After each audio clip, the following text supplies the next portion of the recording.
When I saw my husband open the old linen-bound art book, my chest jolted, not because I feared some dramatic scandal, but because of what he was about to notice tucked between the pages.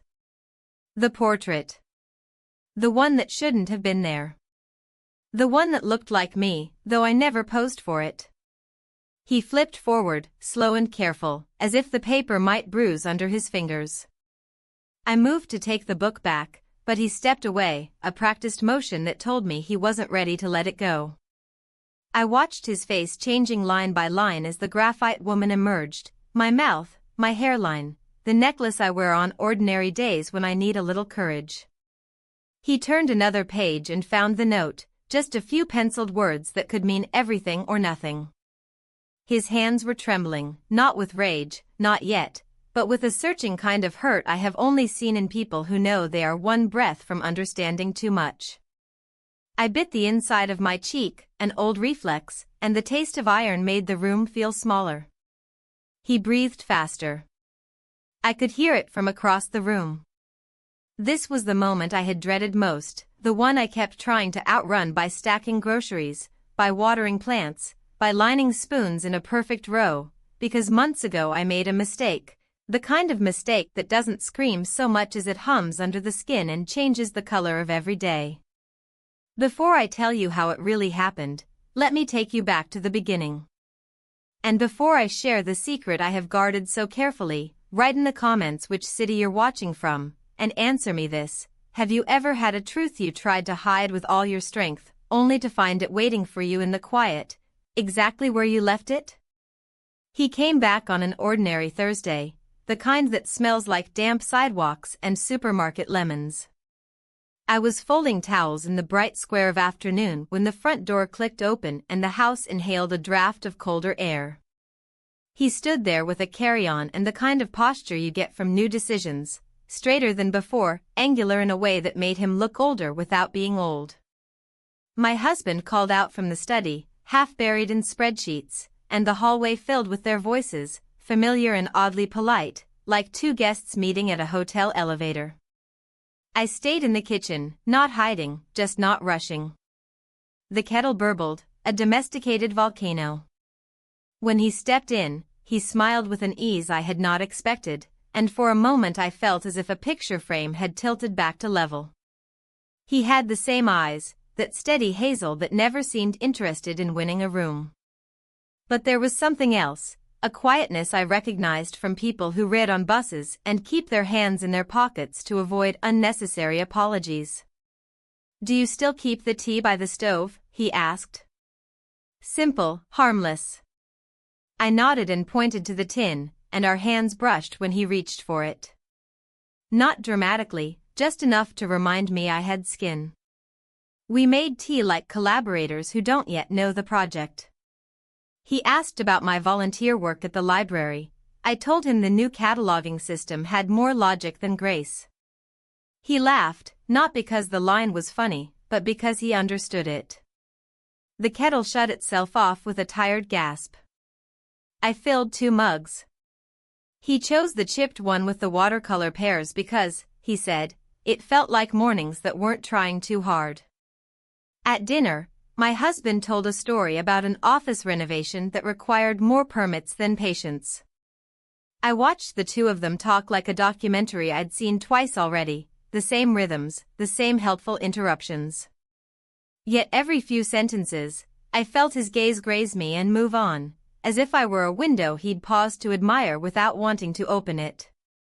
I focused on the roast chicken and the arithmetic of carving, wings, thighs, slices neat as punctuation. After dishes, I wiped the counter with the soft concentration of someone who has chosen not to think. The house went quiet early, travel exhausts, spreadsheets numb, and routine sedates. I stood in the doorway of the dark living room, letting my eyes adjust. That was when I saw the book, linen-bound, sea gray, old enough to have survived 3 apartments and 1 flood. He had placed it on the coffee table, spine up, with a slip of paper peeking like a shy breath. I have always trusted books more than people. They tell their truths even when you're not ready. I sat and opened to the marked page. The paper carried a faint graphite bloom, like dust deciding to be a memory. The portrait was not perfect, it was better than perfect, selective, forgiving, intent. The curve of the jaw was mine if I were braver, the eyes had a patient attention I reserve for birds on the fence and people in pain. There was the small crescent scar near the brow I got from a bicycle at 13. No one knows that scar unless I tilt my head just so. I closed the book gently and set it down as if it might sleep. My husband called from the bedroom to ask whether the window by the fig tree was shut, the practical poetry of his care. I said yes and meant it. When I turned off the living room lamp, the dark collected around the book like a promise I had not made. Sleep used to arrive for me like a bus, scheduled, public, indifferent. Lately it came the way cats come, if I held too still, if I ignored it, if I made no sudden kindness.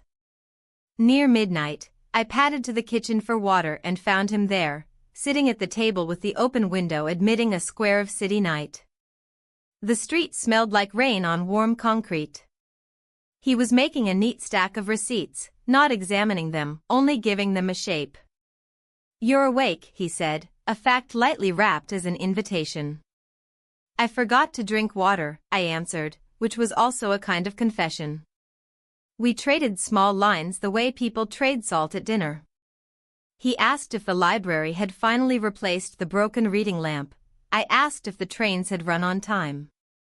He told me the city he'd been living in had shorter days but longer afternoons. I told him that made sense, though I wasn't sure why. He laughed, and it loosened something in my chest I hadn't known was tied. I noticed then what he was wearing, a soft t-shirt and the kind of cardigan people mock until they need it. His hair had grown just enough to imply he had been busy being someone. I was in a worn blue robe that once belonged to my sister, with sleeves that were always too long and pockets that remembered every tissue. I thought, absurdly, about changing into something more defined, but that would have been like repainting a mailbox at midnight. He finished arranging his papers and stood. "Good night," he said, not too warm, not too cool, careful in the way people are when they respect a boundary they didn't draw. When he passed me in the doorway, the air shifted, a feather's worth, and my body startled me by noticing. I lay in bed beside my husband, who slept with the even breathing of someone who had paid all his bills. I loved him. I loved him the way you love a house that kept you safe during 5 winters, even if one window sticks and the floor creaks at the corner. He had never been cruel, rarely inattentive, steady as a metronome set to a tempo you don't choose but learn to hum with. What we lacked was not a crisis, it was the small gravity of touch. We had grown precise, 2 planets in responsible orbit, weather reported, storms avoided, seasons named but not watched. In the morning I put on a white blouse I save for days I cannot predict. Its cotton made me hold my shoulders differently, as if I expected to be seen. I braided my hair and unbraided it, deciding on the familiar. I finished the last of yesterday's coffee cold, a habit I can't justify except that it keeps me from making more. The book waited on the table with the serenity of objects that know you will return to them. He was already dressed, perched at the entryway bench tying his shoes with the neatness of someone who learned in childhood to leave rooms the way he found them. My husband yelled a quick goodbye from the door, his tie draped around his neck like a reminder. Then it was just us and the residual heat of 3 people's morning. "I'm going to take a walk," he said. "Do you need anything from the market?" "I don't know yet," I answered, and heard the truth in it. He left, and the house exhaled. I opened the book again, and this time I noticed a faint penciled sentence below the portrait, written small, as if to avoid waking the paper. "Some likenesses are chosen." The words unsettled me not because of their implication but because they were both arrogant and humble at once. It is audacious to choose a likeness, it is tender to admit you did. I closed the book and, against my better judgment, slid it into the sideboard drawer where we keep placemats for dinners we rarely host. Hiding something in a shared piece of furniture is not hiding, it is a plea to be found only by accident. I spent late morning at the library, coaxing new codes into old catalog cards. The lights hummed, the kind of institutional hum that convinces you your life is part of a system. On my break I watched a couple in their 60s share a paperback at a corner table. They traded it every few pages, their fingers reverent on the spine. I wanted to want like that again, not youth's burn, but the steady candle that holds its shape even when windows open. When I returned home, the book was where I had left it, which shouldn't have surprised me and did. He was in the backyard pruning the figure. I stood at the window and watched the way he measured each cut, patient, ignoring the hurry that owns so much of adult life. I thought about how attention is a kind of touch, maybe the first kind, and how rarely we give it without asking for anything back. That evening the three of us ate pasta with garlic and late tomatoes. Conversation flowed in a lane we all knew, safe and paved.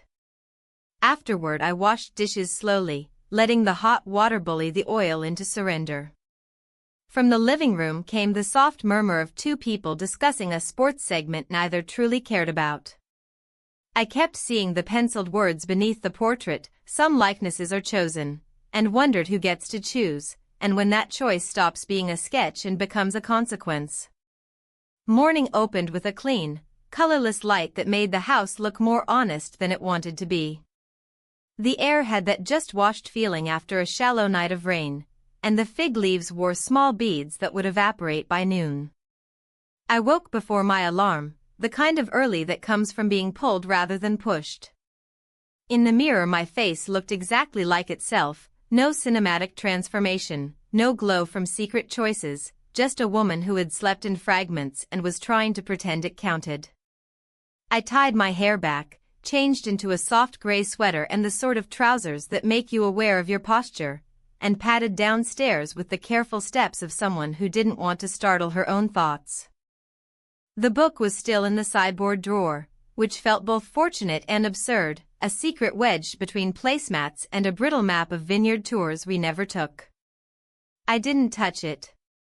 The day did not need help becoming complicated. The kitchen smelled like yesterday's garlic despite the open window. I struck a match to light a candle and the room answered with a calmer scent, something like lemon rind and cotton. My husband left early for a site meeting, his kiss for my cheek functioning like a reliable appliance. I recognized in his quick, organized departure the love that pays the bills, refills the salt, keeps the tires inflated. I returned the gesture with a smile that did the job it needed to do. I found him in the garden reading, one foot tucked under the other knee, the worn cardigan wrapped close against the damp. The sky hadn't committed to sunshine yet, parcels of white shifted behind a high, undecided gray. He looked up briefly and nodded, the kind of acknowledgement people use in libraries when a shared rule of quiet is part of the comfort. I carried the watering can and began at the far bed, trying to focus on useful motions, count to 6 at each plant, aim low to protect the stems, check for snails under the lip of the bricks.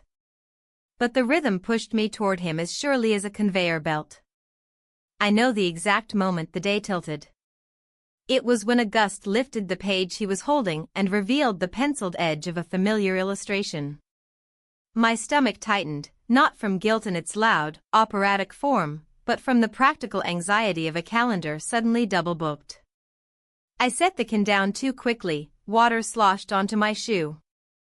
He closed the book with 2 careful fingers and rested it on his thigh as if it were a plate carrying something fragile. "You're up early," he said. It was a neutral line, and it carried no judgment, but the way he said it turned it into a small inquiry about how I was doing, which is rarer and more threatening than judgment. I wanted to beat the heat, I answered, which belonged to the category of truths that are also evasions. I moved to the herb pots, pinching the tips of the basil because that is what old women in markets taught me to do to make it bushier. The scent rose, a green sweetness that makes kitchens believe in themselves. He watched, not with hunger, not with that familiar movie stare people use when they're trying to be caught looking, but with a receptive quiet that made the morning feel more detailed. "I brought something for you," he said after a time. He didn't stand, He simply opened the book again and slid out a page-sized card that had been hiding between reproductions of 19th-century landscapes. He held it with both hands. "I thought you might like this." I almost said, "You shouldn't have," which in my family is code for "I want it, but I'm afraid of the trouble it will make."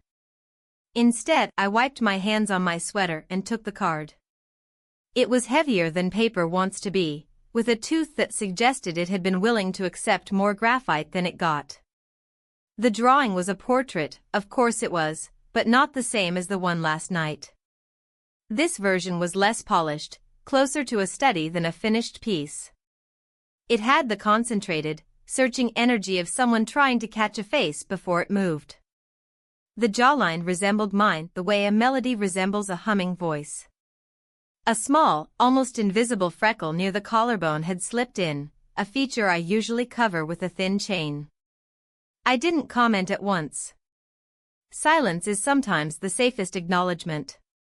He waited, his patience not a performance but a habit. The garden filled the space with its modest noises, a distant truck, a bird negotiating the fence, the barely audible talk of leaves. I traced the edges of the card with my thumb and returned it to him because it felt dangerous to keep it in my hands while thinking clearly. "It's kind," I said, and even as I heard the word I liked that it was not a usual word for a drawing. He nodded like I'd answered the question he actually asked. "Do you still go by the library on Tuesdays?" he asked. The shift in topic was both considerate and strategic. He knew not to circle the portrait like a curious tourist. People can tolerate almost anything if you let them stand beside it rather than in front of it. "Yes," I said. "I'm cataloging a donation of travel guides from the 90s. A map of Prague feels like a time machine when the hotels are all different." I let a small smile show I wasn't complaining. If there is a religion that includes paper cuts and pencil shavings, I would keep a respectful distance but donate twice a year. "I could drive you," he said. "I have an errand near the hardware store." A pause, brief but deliberate. "If you want." I had no reason to refuse.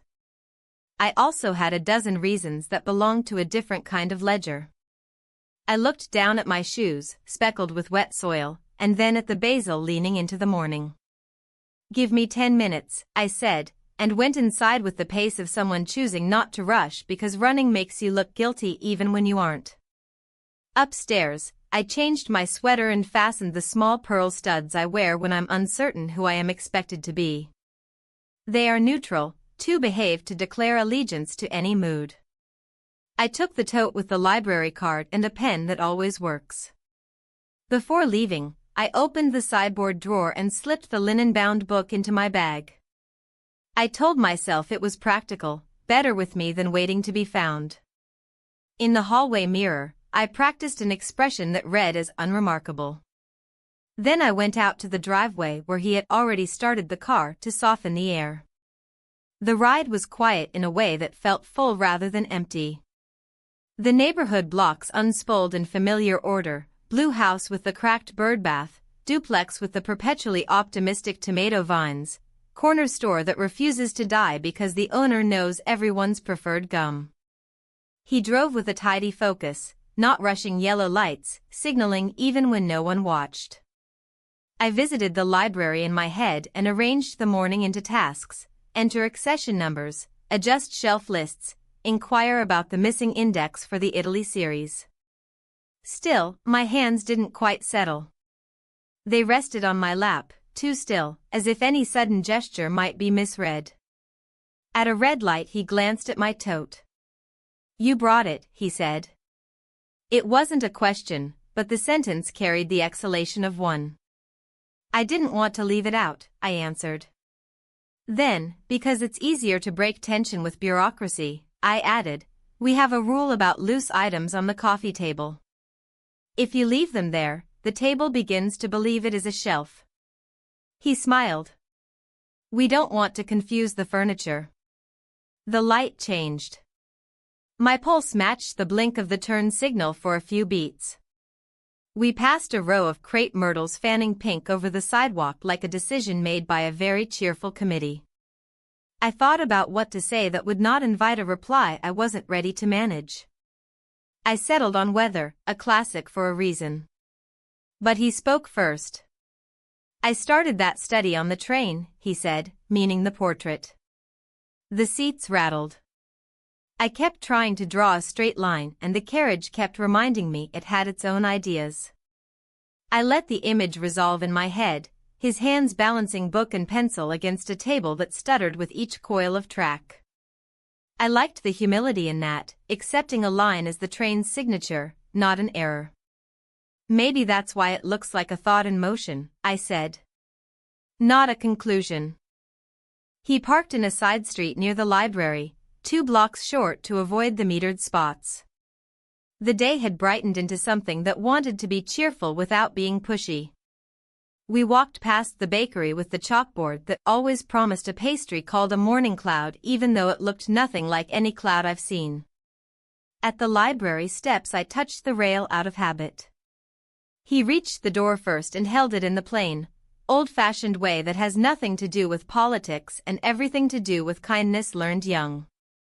Inside, the air cooled into a temperament I've always trusted, not cold, exactly, but alert. I signed in at the volunteer desk and waved to the reference librarian, who raised a thumb without looking up from a patron's question about property records. He drifted along the new arrivals shelf, reading the first lines of books as if testing the temperature of a bath. We didn't plan it, but at the end of my shift he was there again, sitting on the low wall that borders the lawn where kids practice cartwheels and a man teaches his dog patience. He stood, a small readiness in his shoulders, and we walked toward the car. Afternoon had flattened the light, sidewalks radiated leftover heat. I stopped at the corner to adjust the strap of my tote and turned. The movement brought us an inch closer than planning would have allowed. The scent of his cardigan had faded into sun and cotton. The world did not hush. A truck muttered, a bicycle bell rang, a child demanded a second ice cream. But between us, a stillness formed, not heavy, just definite, like the moment an orchestra lifts its bows. We kissed. The words looked simpler than the motion felt. It was not staged or strategic. It was brief, steady, nothing cinematic, nothing that would alarm anyone passing by, and I could tell you the exact warmth of it and the surprising lack of confusion, but those are the sorts of details that do more to inflate than to clarify. I stepped back first. He blinked once, not startled so much as re-entering the rest of the day. A woman pulling a grocery cart had to swerve a little to avoid us and scolded her own wheel for misbehavior, which felt like a public service. We didn't name what we had done. Naming things is sometimes a way of trapping them. We had no net. He unlocked the car and we drove the short distance home without commentary, letting the radio's mild afternoon voice do the talking for us. It delivered the weather with precise percentages and promised the mayor would address a small scandal that was large only to its participants. I watched the familiar streets pass and understood with a practical steadiness that the day would now be divided into before and after, not by tragedy or triumph, but by a quiet adjustment that refuses to undo itself. At home, I put the tote on a chair, washed my hands longer than required, and stared out the window until the fig leaves regained their context as individual leaves rather than a single question. I didn't rehearse explanations. I didn't draft speeches. I lined up the pepper mill with the salt and arranged tomatoes in the bowl by ripeness because order does not solve anything but it briefly makes a person feel competent. When my husband returned, the evening assembled itself with its usual moving parts, exchanging small facts about the day, deciding on dinner, untangling a billing notice that had double-charged us for a service we didn't need twice. I listened carefully to the ordinary weight of his voice and felt something like grief, though nothing had ended yet. After dishes, I returned the book to the drawer not because I thought it would be safer there but because I needed the table to be a table again. That night, my body replayed the moment on the corner the way a town replays a parade long after the last float turns. Not the kiss itself, which memory would try to embroider, but the breath just before and just after, the hinge where intention becomes past. I lay awake in the thin seam between guilt and clarity, studying the ceiling, listening to the old house settle. I knew this was not a story about fireworks. It was a story about a line drawn quietly and then quietly crossed. And tomorrow would arrive, wanting breakfast, wanting bills paid, wanting me to choose a blouse and a tone of voice, as it always does. The morning after the kiss carried the kind of silence that isn't quite awkward but is far too deliberate to be natural. It was the silence of people replaying something in parallel, trying to decide whether to name it or keep it folded neatly in the drawer with the rest of the unspoken things. I woke earlier than usual, lying still under the weight of the blankets, listening for sounds from elsewhere in the house. The faint creak of the hallway floorboards told me he was already awake, moving with the same care I was taking, each footstep calculated, each door closed without the latch catching loudly. My husband's even breathing beside me confirmed that he was still asleep, unaware of the layer of complication that had settled over the household like a thin film of dust. In the kitchen, the light had the washed-out tone of late summer mornings. The air carried a faint trace of toast from the day before, the scent that seems to cling to walls and never fully leave. I moved slowly, filling the kettle, arranging mugs on the counter as if their placement mattered. Through the window I saw him in the yard, standing by the fig tree with a notebook tucked under one arm, looking at the branches the way people look at a problem they mean to solve without rushing. His cardigan was the same as yesterday, the sleeves pushed up, and his hair was still mussed from sleep. The sight was so ordinary that it startled me to realize how different it felt now. By the time I stepped outside, coffee in hand, he had moved to the garden bench. He glanced up briefly, his expression unreadable, not cold, not warm, just measured. I handed him one of the mugs without comment. We sat there for a while, letting the steam curl into the air between us. It felt like we were trying to remember how to occupy the same space without referring to what had happened. I traced the rim of my cup with my finger, noting the chip on one side that I always positioned away from my lips. The garden itself was busy in ways we weren't, bees moving between the lavender, a sparrow investigating the damp soil, the soft hum of a distant lawnmower. I found myself cataloging each detail, as if collecting enough of them could fill the empty space in the conversation. It didn't work. Eventually, he set his mug down carefully on the bench and said he needed to run an errand for my husband, something about a missing part for the sprinkler system. His tone was casual, but the choice of words felt like an escape hatch. I nodded, not trusting myself to respond without too much or too little in my voice.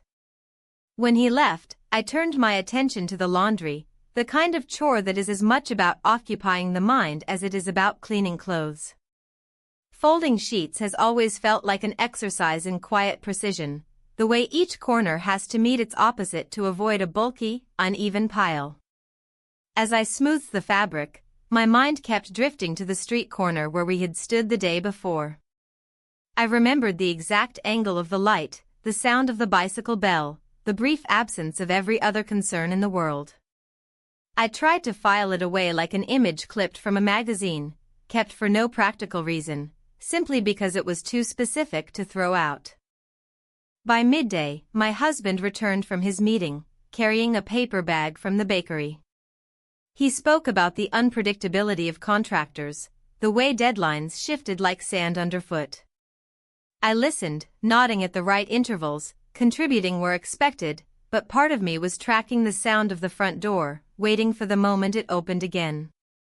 When it did, his voice joined the conversation as though nothing unusual had passed between us. He placed a small box on the counter, apparently the replacement part for the sprinkler, and the two of them discussed installation as if they had been co-managing the house forever. I excused myself to the living room, ostensibly to sort through the mail. The book was not where I had left it. I froze, my mind jumping to the possibility that my husband had found it, but then I saw it on the side table near the window. The position felt deliberate, as though someone had placed it where I would see it upon entering the room. My hands hovered over it for a moment before I opened it to the familiar portrait. Nothing had changed, of course, the same curve of the jaw, the same quiet intent in the eyes, but it was different to look at it now. It felt heavier, as if the paper had absorbed the weight of what we'd done. The afternoon unfolded in its expected sequence: lunch, small errands, the hum of the washing machine. Yet underneath, there was a tension that made everything slightly off-center. I caught him glancing at me once when my husband was speaking, the kind of glance that doesn't linger long enough to be noticed but carries meaning in its brevity. It was a thread pulled taut between us, invisible to anyone else in the room. Later, my husband left to meet a friend for coffee, leaving the two of us in the house without the third point of balance. I busied myself with tidying the kitchen, rearranging items that didn't need rearranging, simply for the structure it gave me. He stood in the doorway for a moment, watching, then stepped in to refill his glass with water. We exchanged a few neutral sentences about the weather, the kind that allow a conversation to exist without committing to anything. Still, the air felt different, thicker, somehow, as though it had learned a new trick. He left soon after, heading out for another errand, and I was alone with the quiet. I sat at the kitchen table, the book in front of me, and tried to read it as if it were just an art collection, as if the portrait were just another study among many. It was impossible. Every line in the drawing seemed to have acquired another layer, one that only I could see. It wasn't guilt exactly, not the sharp, punishing kind, but a steady, low hum that refused to fade. When my husband returned, we prepared dinner together, moving around each other in the practiced rhythm we'd built over years. I wondered, not for the first time, how much of that rhythm was habit and how much was choice. The conversation was easy, comfortable, full of shared references and private jokes, and I felt the quiet ache of knowing that none of it would shield me from the shift that had already taken place.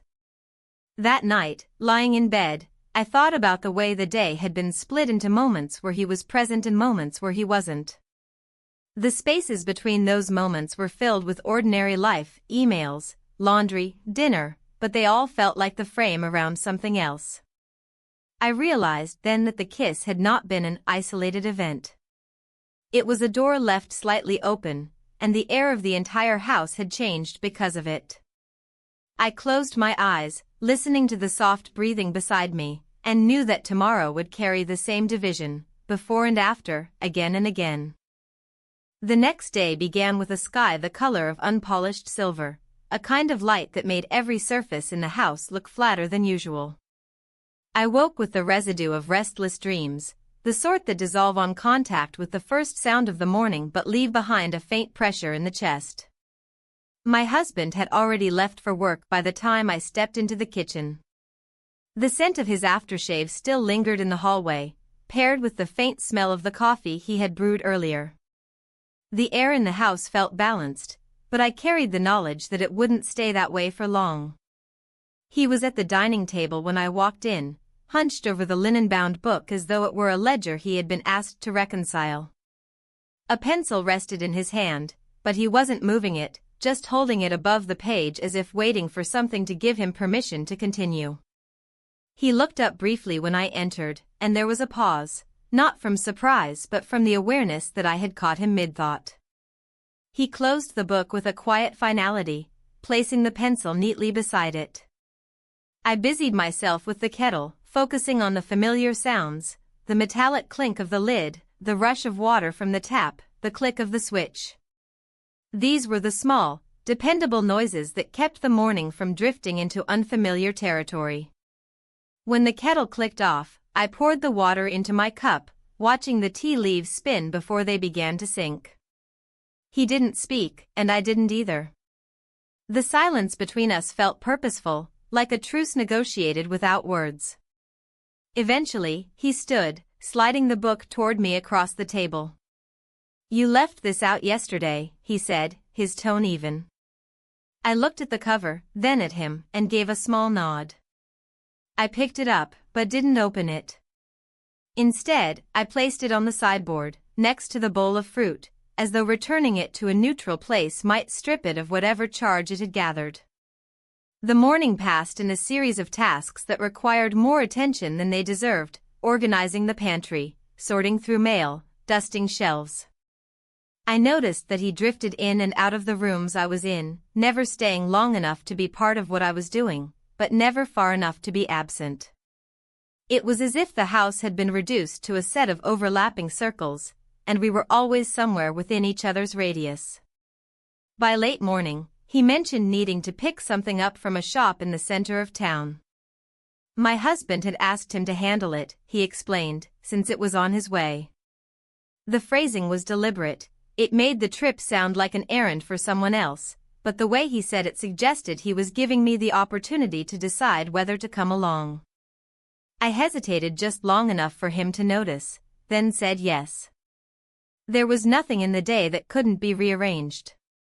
We left the house without announcing our destination to anyone else. The drive was short, the streets still damp from last night's rain, their surfaces catching small patches of light between clouds. I kept my eyes on the passing storefronts, bookshops, cafes, the tailor whose display never seemed to change. He drove with the same precise focus as before, hand steady on the wheel, no unnecessary movement.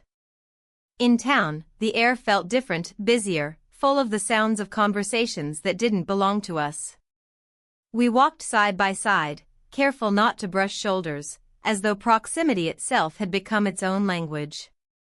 He stopped at the hardware store to collect the part he needed, and I wandered to the shop next door, a small place that sold stationery and art supplies.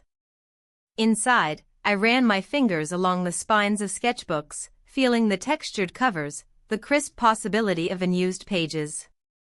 When I turned, he was there in the doorway, watching without interruption.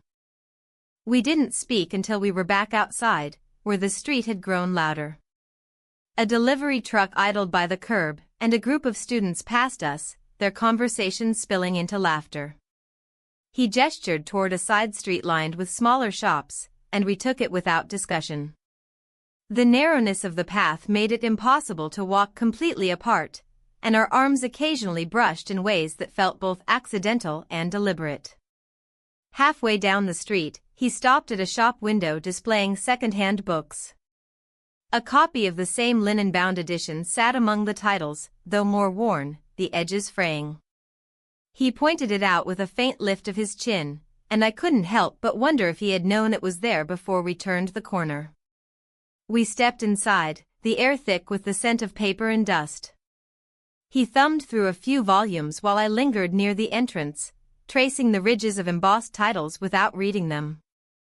At the counter, he purchased a slim, hardback book with no dust jacket, slipping it into a paper bag before I could see the title. We left the shop, and neither of us mentioned it. The walk back to the car was quiet, but not in the way that begged for conversation. It was the kind of quiet that holds its own shape, where words would only press against the edges. When we returned home, my husband was in the yard, testing the repaired sprinkler. Water arced across the grass in neat intervals, catching the afternoon light in small, shifting rainbows. He waved, and we both waved back. The exchange felt so normal, so unremarkable, that for a moment I almost believed it. Inside, I placed my tote on the chair by the window and went to the kitchen to prepare lunch. He joined me briefly to set out plates, his movements deliberate, never too close. We ate together with my husband, discussing the repairs, the weather forecast, the next weekend's plans. It was the kind of conversation that could have been lifted from any day in the past year, and yet I was acutely aware of every glance that wasn't made, every gesture that was just shy of familiar. After lunch, he excused himself to his room, and I stayed behind to clear the table. The house settled into its afternoon rhythm, the sound of a distant radio drifting from somewhere upstairs. I found myself standing in front of the sideboard again, looking at the linen-bound book. I opened it, flipping past the portrait quickly, as if that might lessen its pull. On a page near the back, I noticed a small slip of paper I hadn't seen before. It wasn't a drawing this time, just a sentence written in careful, even handwriting. Some things remain unnamed, but not unnoticed. I closed the book slowly, my thumb pressing against the edge as if to seal it. The rest of the day moved forward without incident. My husband worked in his study. I answered emails, folded laundry, watered the potted plants on the porch. But the sentence stayed with me, looping in my head in a rhythm that matched the ticking of the clock. It was not an admission, not a declaration, but it felt intentional, placed where I would find it, yet framed so that I could never be certain what it meant. That night, when the house was quiet again, I lay awake longer than I should have, staring at the dark ceiling. The sentence from the book returned, carrying with it the weight of the day, the careful distance, the shared spaces, the unspoken understanding that something had shifted and was continuing to shift. I realized that whatever boundaries we thought we were keeping had already blurred, and the shape of the days ahead would be drawn in lines that neither of us could entirely control. The following morning arrived with a kind of brittle clarity, the air outside sharpened by an overnight wind that had stripped a few early leaves from the trees. Sunlight came in low, washing the kitchen floor in long, pale stripes. I stood at the counter, buttering toast without hunger, the motions purely mechanical. My husband was already gone for the day, his absence leaving the house in a state of suspended stillness that seemed to amplify every small sound, the hum of the refrigerator, the faint tick of the wall clock, the rustle of fabric from another room. I knew he was up. The awareness of his presence had become something constant, like the background noise you don't hear until it stops. When he came into the kitchen, he carried himself with an ease that I couldn't quite match. He reached for a glass of water, his hand brushing the cupboard door with deliberate care. There was no need to fill the space with unnecessary words. We shared a quiet breakfast at the table, each absorbed in our own thoughts, the occasional scrape of cutlery against ceramic marking the only rhythm.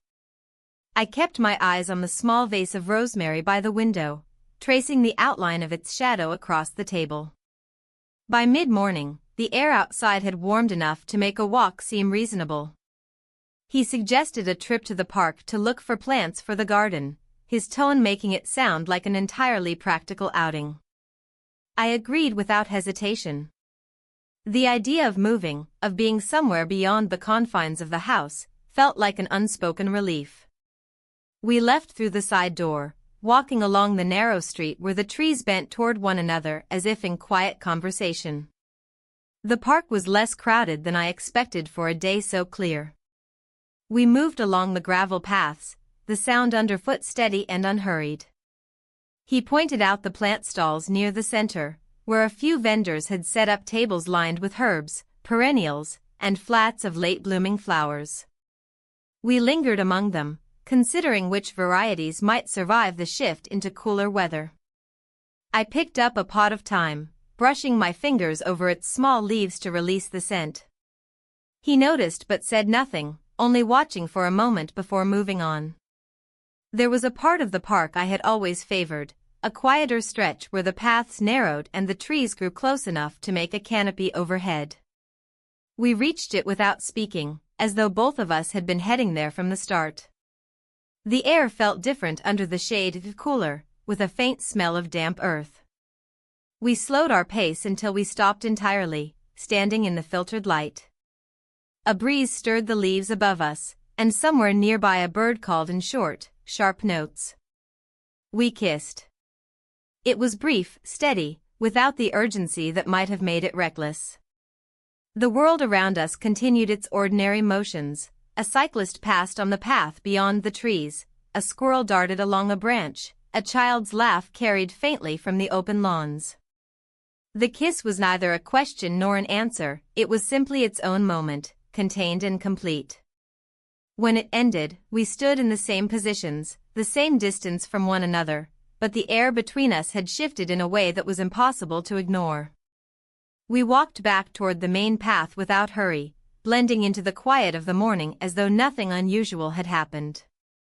At the plant stalls, we chose a few pots of thyme, rosemary, and a low, trailing plant whose name I didn't catch. He carried them in a small cardboard tray, the green leaves trembling slightly with each step. On the way home, the conversation turned to the practicalities of planting, where in the garden the sun lingered longest, how to keep the soil from drying too quickly. It was the kind of talk that could be repeated word for word in any setting, and yet it felt anchored to the moment that had just passed. Back at the house, we set the plants on the kitchen counter. I fetched a small trowel and gloves from the shed while he filled a watering can. We worked side by side in the garden, hands in the soil, the afternoon light warming our shoulders. The work was simple and absorbing, digging small holes, settling the plants, pressing the earth back around them. When we finished, the new additions looked modest but certain, their green standing out against the darker soil. Inside, I washed my hands at the sink, watching the water run clear again before drying them on a cloth. My husband returned home just as I was putting the gloves away. He noticed the new plants immediately, commenting on how they would do well in the autumn. We spoke about their care, about the plan to expand the herb bed next spring. The conversation was easy, its edges smooth, giving nothing away. The evening unfolded in its usual order: dinner, dishes, the small rituals that make a day feel finished. Yet under it all, I carried the weight of what had happened in the park. It wasn't a burden exactly, but it was impossible to set down. Lying in bed that night, I could still feel the cool air under the trees, hear the sound of leaves moving above us, recall the precise stillness of the moment before and after. It had been quiet, almost restrained, but it had drawn another line across the map of what I thought I understood about my days. And like the plants we'd just set in the soil, I knew it would take root whether I tended to it or not. The next morning, the garden still carried the faint smell of damp soil from yesterday's planting. Through the kitchen window, I could see the new herbs standing upright, their leaves catching the early light. They looked settled already, as if they had been there longer than a day. I stood at the counter with a mug of coffee, watching the steam rise, letting the quiet settle over me before the rest of the house stirred. My husband had left early for a meeting, his absence leaving a kind of open space in the air, the kind that could be filled or left untouched. I heard the back door open and the sound of footsteps on the wooden floor. He came in carrying the watering can, his sleeves pushed up, faint marks of soil still on his hands. Without a word, he set the can by the sink and washed them slowly, the sound of running water breaking the morning stillness. When he looked over, there was a slight pause in his movement, as if gauging whether to speak. I kept my eyes on the coffee, taking another sip before placing the mug down with deliberate care. The day unfolded without any plan at first. He spent part of the morning outside, checking the sprinkler system he'd repaired earlier in the week. I stayed indoors, tackling the sort of quiet tasks that never make a dent in a household yet feel necessary: sorting drawers, folding towels, aligning jars in the pantry. Every so often, I caught a glimpse of him through the window, bent over some small repair, his focus so steady it seemed separate from the rest of the day. Around midday, he suggested a trip to the farmer's market. The tone in his voice was neutral, offering the idea as something practical rather than recreational. I agreed. We took the car, the short drive filled with stretches of silence and the occasional comment about traffic or the weather. It was the kind of silence that didn't need to be fixed, the kind that felt like a mutual understanding rather than a gap. The market was busy enough to blur us into the crowd. We moved from stall to stall, inspecting produce, listening to the low hum of vendors discussing prices and recipes with customers. I chose a basket of late-season peaches, their skin mottled with red and gold, and a bundle of carrots with greens still attached. He picked up a loaf of bread from a bakery stall, wrapping it carefully before tucking it under his arm. We didn't linger long, just enough to gather what was needed. On the way back to the car, we took a side street lined with older houses, their porches shaded by deep awnings. The street was quiet, the kind of quiet that feels like it's always been there, even in the middle of the day. We walked slower than we needed to, letting the weight of the bag set the pace.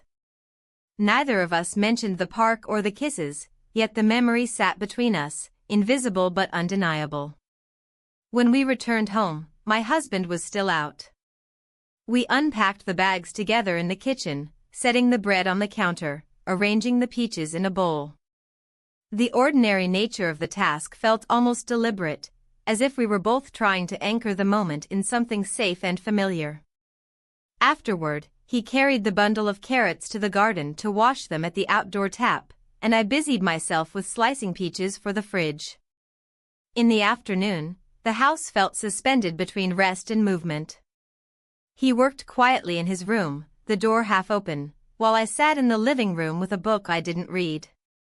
My attention drifted often, following the sound of his footsteps when he moved from one part of the house to another. There was nothing to mark the hours except the gradual shift of sunlight across the floor. Later, my husband returned, bringing with him the usual energy of someone arriving from the outside world. He noticed the bread, the peaches, the carrots, and asked about the market. We told him about the stalls, the freshness of the produce, the mild weather. It was a conversation that could have been replayed exactly the same way to anyone else, carrying no trace of the undercurrent we both knew was there. As the evening came on, my husband settled in his study to make a few calls, leaving the two of us in the kitchen. I was rinsing dishes when he stepped in, leaning briefly against the counter. We exchanged a few quiet words about dinner plans, our voices low but unstrained. The light from the window fell in a narrow stripe across the countertop, catching on the rim of a glass. The moment was nothing unusual, yet it felt precise, as though we both understood the edges of it. Dinner passed without incident, the three of us moving through the motions of shared meals, the passing of plates, the exchange of stories, the easy pauses.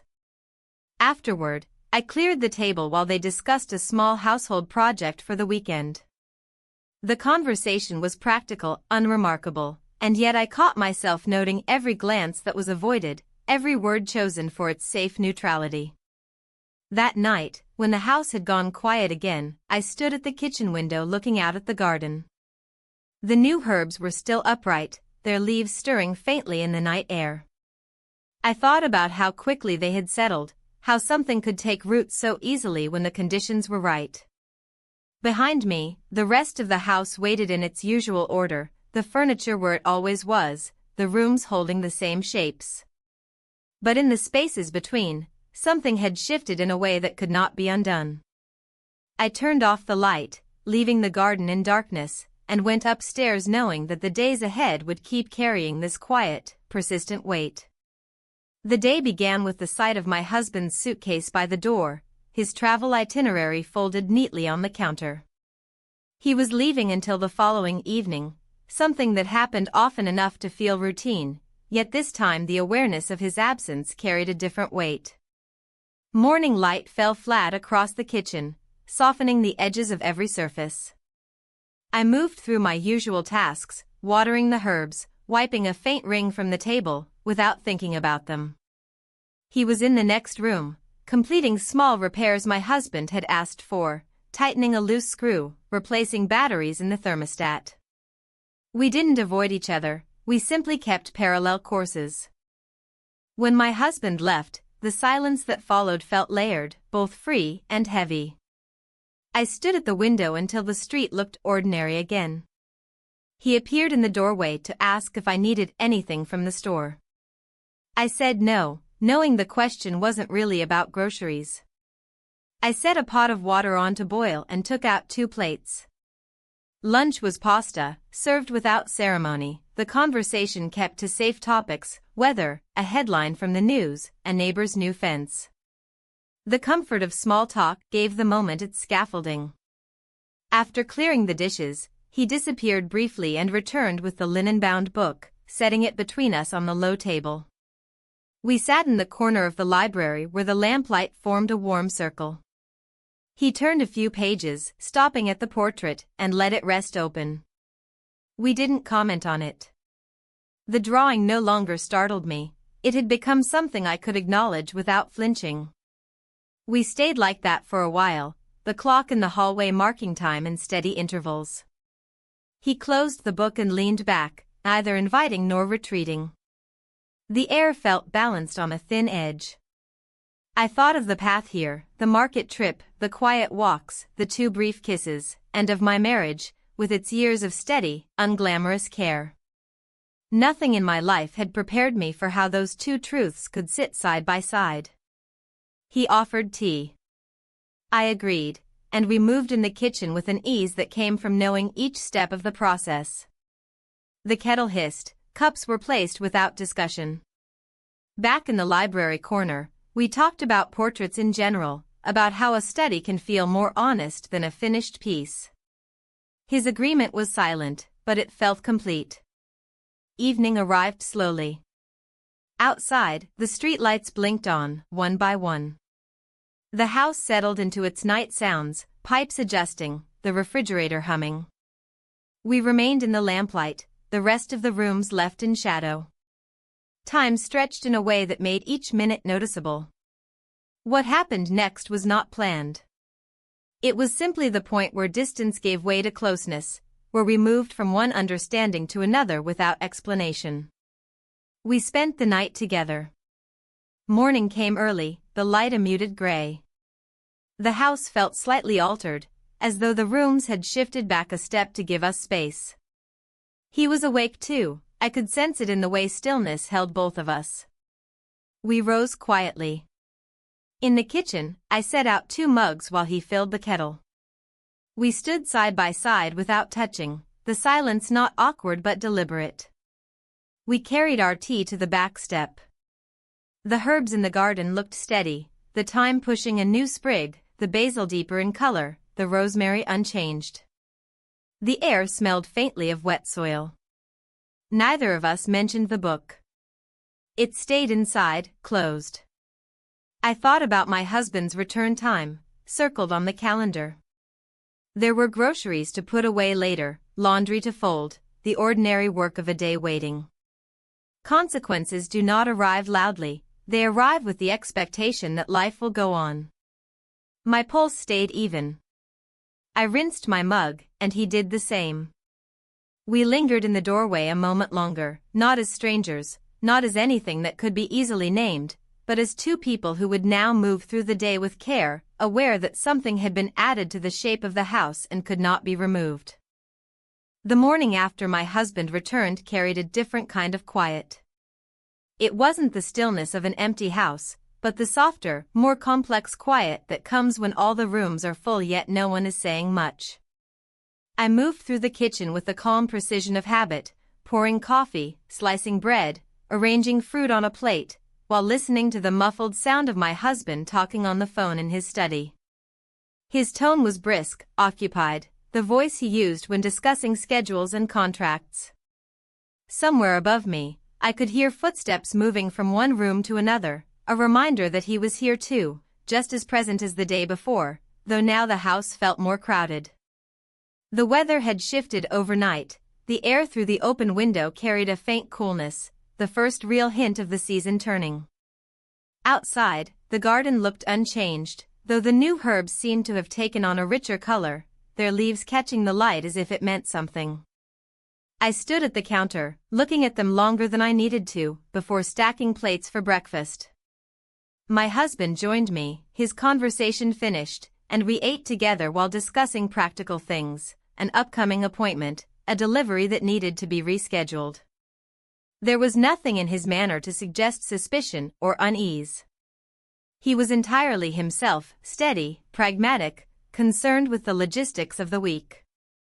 Across the table, I noticed the linen-bound book was gone from the sideboard. I didn't remember moving it, and for a moment I thought perhaps my husband had set it elsewhere. I kept my expression still, my attention on the conversation. When breakfast was over, I cleared the table and began loading the dishwasher.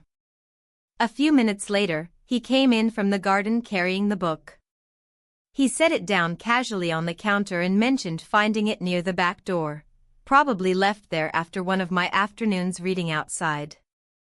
His voice was light, uninterested, as if its presence there meant nothing. I gave a small nod and said I'd put it away. After he left for another meeting, the house settled into a more familiar rhythm. I took the book to the library corner and set it back on the low table. Its weight in my hands felt unchanged, yet something about it seemed altered, perhaps because I couldn't be sure who had looked at it since I last held it. The portrait remained the same, but the question of how much it revealed had begun to feel sharper. Later in the morning, I went into town to collect a few groceries. The streets were busier than usual, the shops drawing more people with the clear weather. I moved through the market deliberately, choosing vegetables, bread, and a small jar of honey from a vendor I liked. On the way back, I passed the second-hand bookshop we had visited before. In the window, the worn copy of the linen-bound edition was still there, its spine turned slightly so the title caught the light. I stood there longer than necessary, before walking on. When I returned, he was in the kitchen, slicing fruit with the ease of someone who has done it 100 times. He asked about my trip to town, and I answered simply. The air between us felt even, but not empty, like a surface of water that conceals its currents. My husband came home soon after, and the three of us unpacked the groceries together, the conversation light and domestic. The afternoon passed in pieces. My husband worked in his study, I read by the window, he repaired a loose hinge on the pantry door. We intersected only in brief, necessary ways, a shared cup of tea, a question about where to find a screwdriver. Each moment felt normal on its own, but together they formed a pattern that was impossible to ignore. As evening approached, my husband suggested grilling dinner outside. We carried plates and utensils to the patio, the late sun laying long shadows across the garden. The smell of smoke from the grill mixed with the scent of rosemary from the herb bed. Conversation drifted easily, neighbors, news, the shift in weather. There was laughter, small and genuine, but under it all I felt the awareness of two separate timelines running side by side. After dinner, I washed the dishes while my husband stepped out to make a phone call. He remained in the yard, pacing slowly as he spoke, his voice low.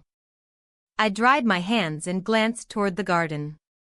Through the open door, I saw him watching from the edge of the herb bed, his gaze steady but unreadable. The moment passed quickly, he looked away when my husband re-entered, resuming whatever task he had been pretending to occupy himself with.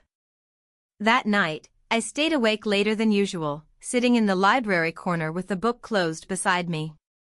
The lamplight turned the room into a small, contained space where the rest of the house felt far away.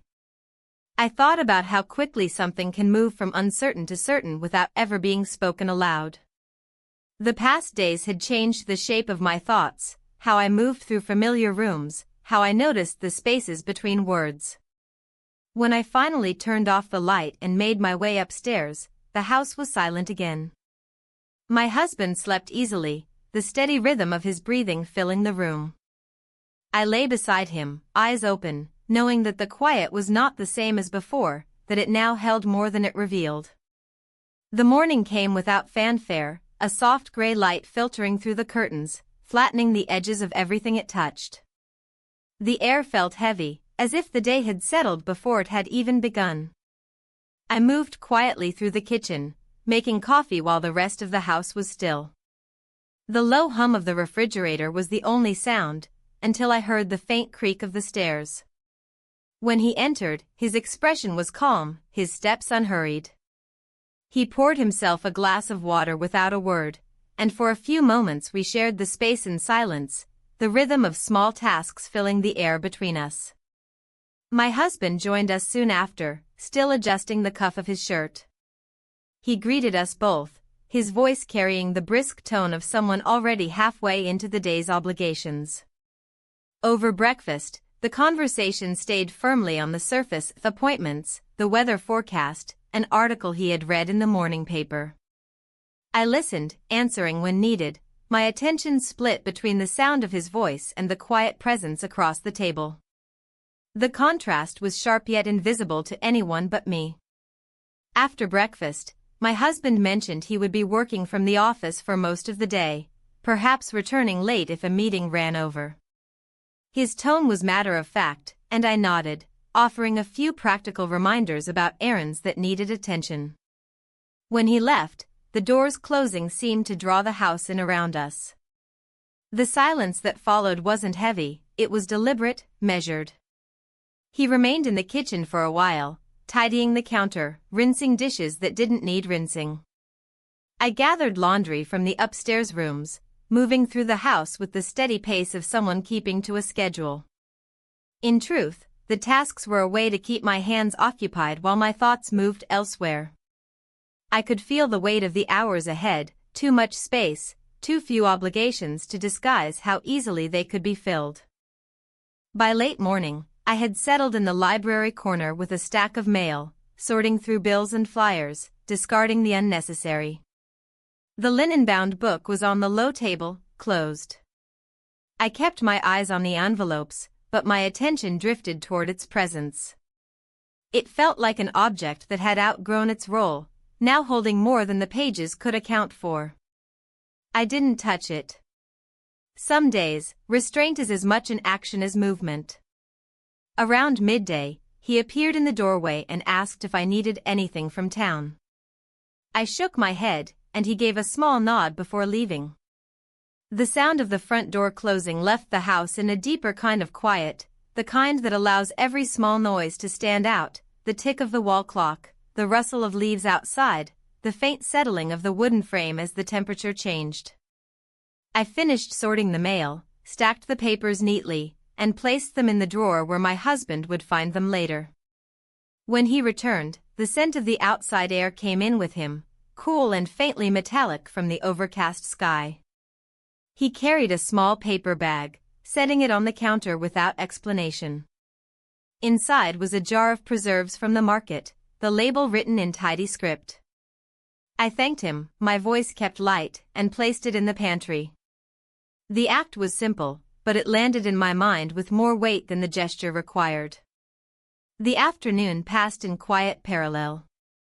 He worked on something at the dining table, his focus steady, while I prepared vegetables for dinner, the sound of the knife against the cutting board marking the minutes. We spoke only when necessary, a question about where the measuring spoons were kept, a comment about the carrots being especially fresh. Each exchange was small, but each one felt as though it was balancing on something larger, something that neither of us was naming. By the time my husband returned, the house had shifted back into its usual shape. The three of us moved around the kitchen preparing dinner, the conversation returning to shared ground. My husband spoke about his day, describing the meeting that had run longer than expected, the traffic on the way home. I listened, responding at the right moments, keeping my voice steady. Across the counter, I caught a glance that was quick but deliberate, a silent acknowledgement that passed as easily as steam from a pot.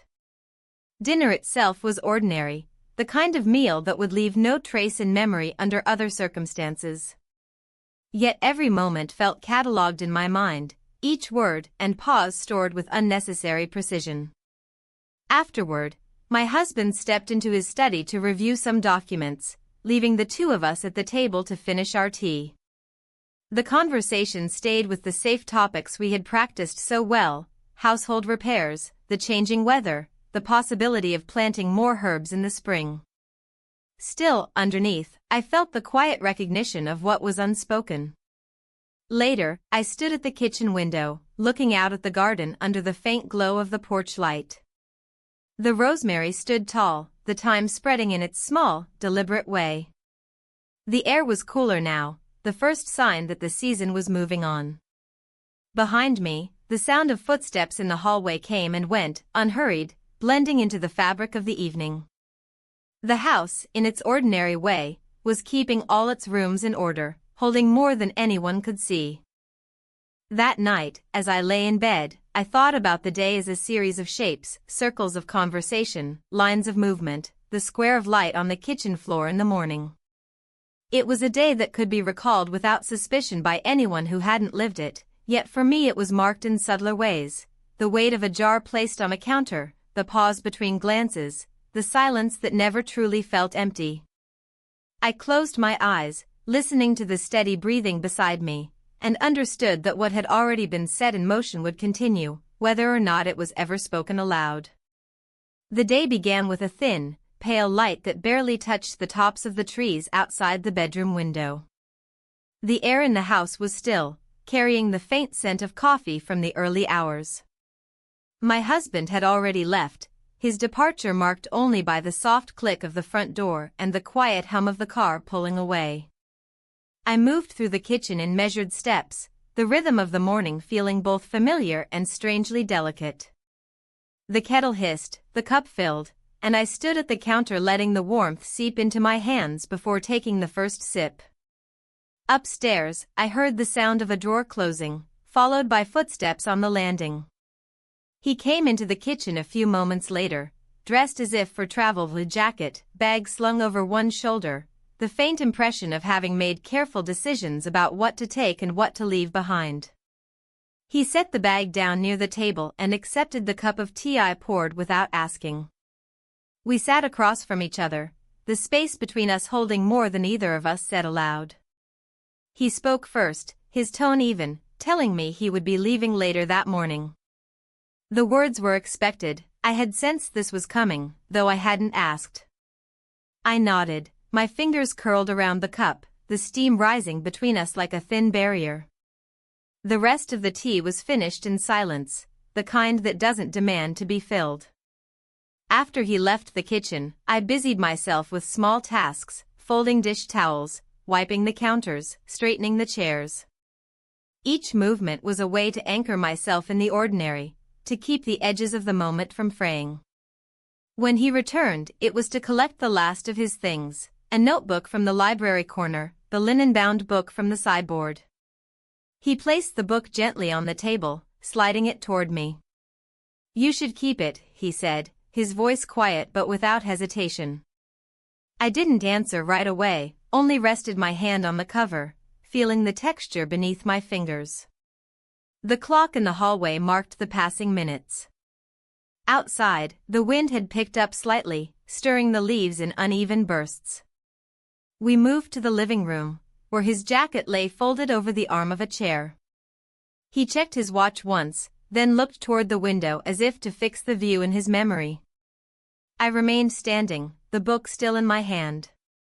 When the time came for him to leave, there were no drawn-out gestures, no unnecessary words.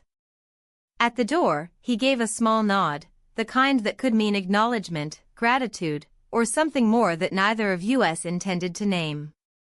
I returned it with the same restraint. He stepped outside, the sound of his footsteps on the path fading until they were gone. The house felt different immediately, not emptier, but quieter in a way that reached deeper. I set the book on the table in the library corner and sat down, letting my eyes rest on the cover. The portrait inside was unchanged, yet it seemed to hold a different weight now. It was no longer part of an ongoing exchange, it was an artifact of something that had already ended, or at least shifted beyond the point where it could continue in the same shape. The rest of the day unfolded in its usual order. I prepared lunch, ate alone at the kitchen table, washed the dishes.